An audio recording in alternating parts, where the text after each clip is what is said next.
When I bought this 1979 house in 1985, I thought it was a good investment. It is a duplex. I live in one half and I rent out the other side.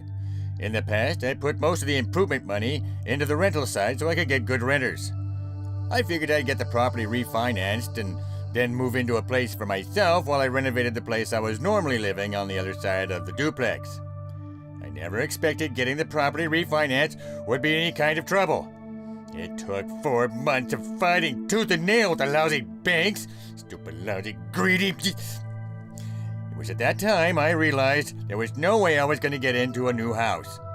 So, I decided I'm going to make this place the place I'm going to be happy with living in. The banks just aren't lending. So, decided to renovate my half while I was still living in it. As I'm sure you know, when you start opening things up, you find more things wrong. I just didn't expect to find everything wrong. From the floor joists, to the insulation, to the square and the plumb of the house. It was horrible. I started slow and then decided, well, I'm in it this deep, I may as well gut the whole place. So, there we are. The house is always cold in the winter, so that's where I started. But by the time I was done, there were no walls left standing in the entire house. Please help.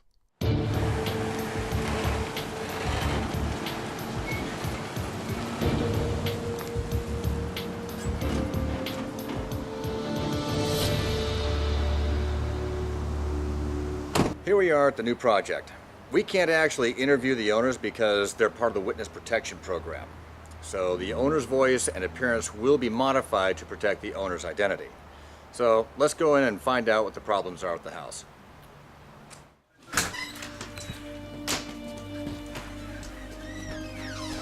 Well, I said it would be, yep, right over here. Get that.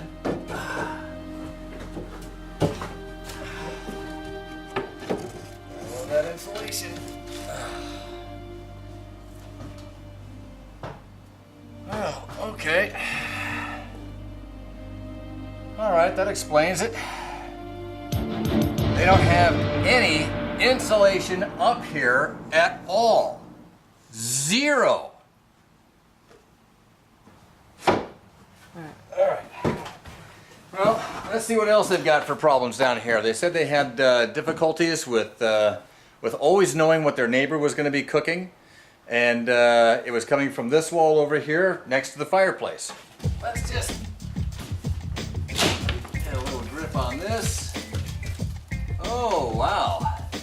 I don't know if they were smelling their neighbor's cooking or this hornet's nest that I certainly hope is over and dead with.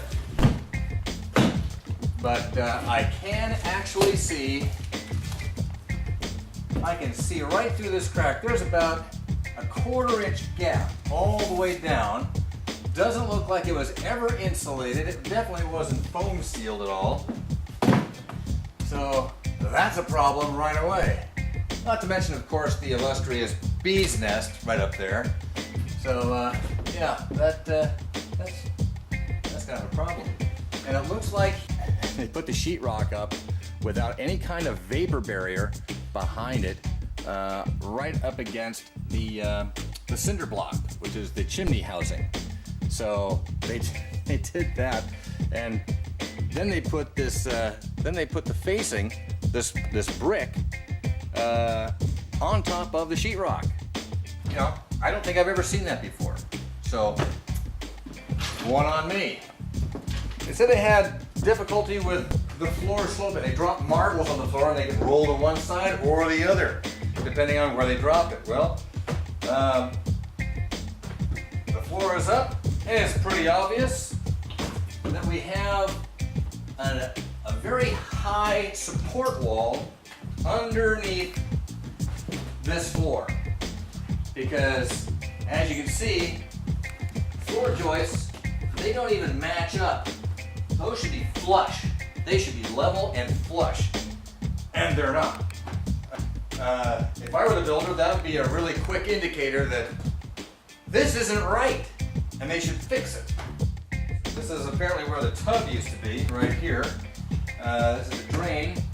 Not enough room to put the plumbing, so he cut out the ceiling sheetrock on this side so the gooseneck would fit, the trap would fit. And then of course you've got, they have electrical wires going over the copper tubing for the shower. Can you imagine what would happen if the water and electricity mixed while somebody was taking a shower in there? Not good.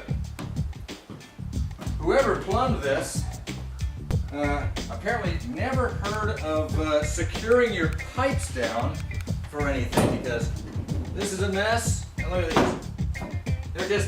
They're just laying here. That's not right. And if you take a good close look at the flooring over here, you'll see it all has little holes. Now somebody in concrete would know exactly what these were. These were concrete forms for probably forming up the foundation around this building. Well, he didn't want to spend extra money on flooring, so he just took the forms off from the concrete and laid them down as flooring. And they mentioned that they have a little sway from their from the end walls over here. Yep, the gable walls. So if you push on them, they rock a lot. And that's not a good thing either. They didn't tie any of the trussing together, so, you know, they're not firmed up, which means they can move when you're laying up the sheetrock. So that's not good either. So that'll have to be done. Their bathroom ceiling fan vent, it just vented up into the attic. No, this place is a disaster.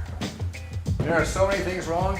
For instance, they originally had blown-in insulation, but they didn't allow for any ventilation to take place.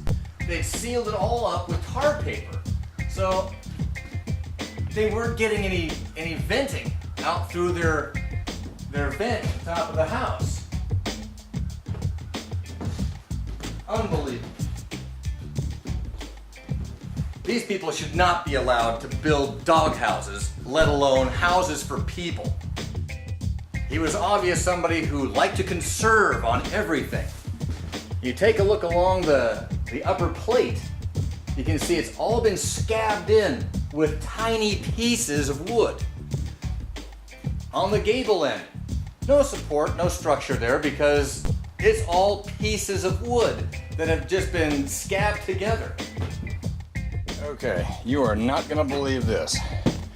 Here's where the window used to be. We removed the window because they want one up here in this area. So we're taking it out. What do we discover? This is the jack stud, okay? He scabbed in a piece of wood down here as part of the jack stud. Unbelievable. And then we had to shim this guy out so we could get it squared. It just comes all the way down to nothing down here. On this side, we're just using this as a spacer for now. But as you can see, nothing down there. And to bring it way out there, just so we could get a level. Get the proper bubble on that. Perfect now. But there's a good 3/4 inch up there at the top that's gapped and nothing down here, so we'll have to do this all up. We'll have to shim these and pin them because this is the king stud for the new door coming in. But yeah, this is amazing. The guy scabbed in a stinking little piece of wood because he was too freaking cheap. Unbelievable. Gotta love it. I spent the last couple of days looking over the house, and the owner was correct. Nothing in the house is done right. I thought the slope of the floors inside the house was due to some settling from the foundation, but that wasn't the case. The place was just built wrong, from the foundation to every crooked corner. There's as much wrong with this place as there is with the electrical, with the plumbing, with the framing, with the floors. There really is only one solution.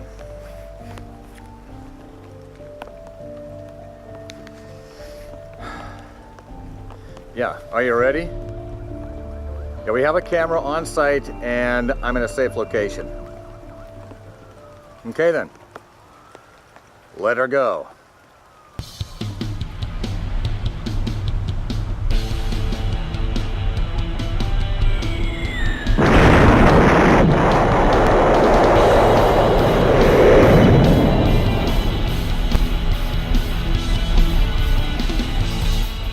Man, I love my job.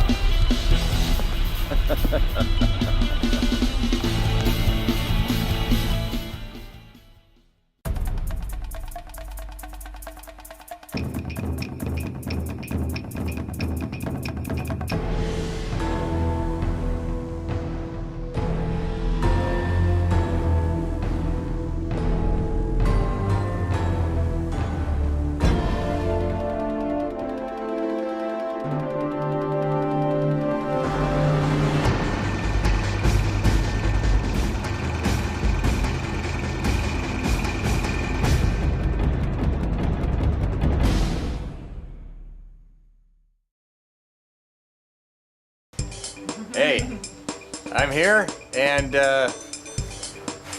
wonderful news. This is from the Holmes Group. Yes, indeed. It says, yep, the Holmes Group right there. So this is the actual bundle of goodness that they've sent me. And I'll just pull up my little handy dandy tool.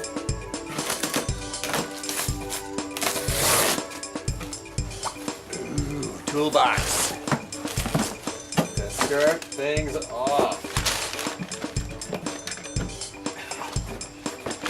Oh yeah, check this out. Nice. The box is now empty.